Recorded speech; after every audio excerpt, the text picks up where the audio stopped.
जनता द्वारा स्टेशन नामकरण विश्व में विरल और प्रथम। पुरीर माननीय प्रधानमंत्री नरेंद्र मोदी एवं रेलमंत्री श्री अश्विनी वैष्णव को पुरी स्टेशन मास्टर माध्यम एक दाबीपत्र प्रदान कर पुरीवासी ओडिशावासी और समस्त जगन्नाथ प्रेमी पक्षर आज पुरी रेल स्टेशन नामकरण श्री जगन्नाथ सेना द्वारा नामित करागला।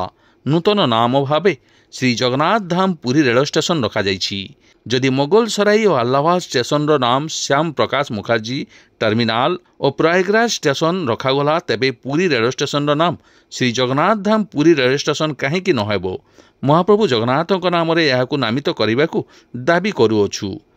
पूर्वर श्री जगन्नाथ सेना पक्षर ए बाबद रेलमंत्री को बारंबार पल्ली ठारू दिल्ली पर्यंत भेटी ए दाबी उपस्थापन करिछु, मात्र ओडिशार रेलमंत्री कौन पदक्षेप नेउना कहीं।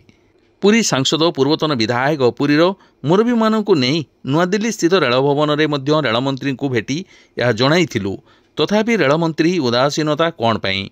जगन्नाथ महाप्रभु नाम कौन रेलमंत्री को भल लगुना कि? वर्तमान पुरी रेल स्टेशन नवीकरण होउछि और यह ही प्रकोष्ठ समय नूतन नामकरण करने जदि एबे नुहे तेबे केबे नुहे।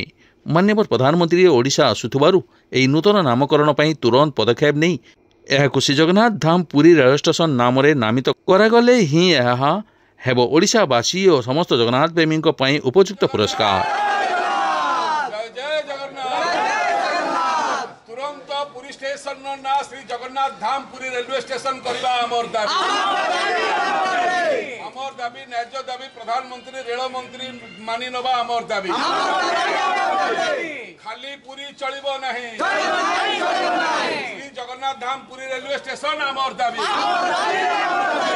आनंद कबार बोलो हरि बोल जगन्नाथ।